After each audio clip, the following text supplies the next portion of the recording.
Patradevi चेकपोस्टाचेर IT विभागाच्या तपासणे वेळार वाहन चालकांक चुकीच्या पद्दतीन दंड दिता अशी धक्कादायक घडणूक उजवाडाक आयल्या।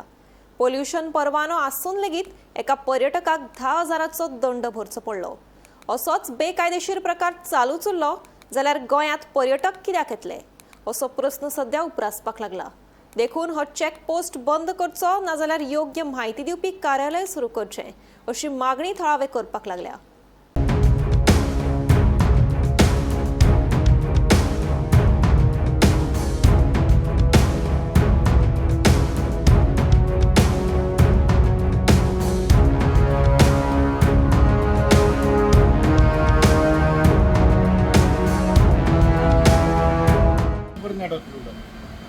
हे जाताना 10,000 येताना 10,000 20,000 फाईन लागला मला आणि मी ते काय एग्रीमेंटची गरज परत बसवतो। माझ्या पूर्ण ट्रिपचे खर्च पण 20,000 आला नसेल। हे बोला असं जर चाललं तर मग गोव्याला येणार कोण? आता किती आला फाईन एकूण सगळा? 20,000 20,000 पीयूसी नाही, पीयूसी आहे तुमच्याकडे?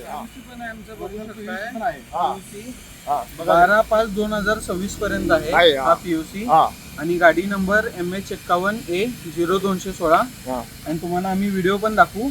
ह्याच नंबरनी आम्हाला फाईन पडलेला आहे मगाशी, म्हणजे 2 दिवस पूर्वी, आणि आता पण नॉट अप्रूव्ड म्हणून आलेला आहे पीयूसी एक्सपायर्ड म्हणून।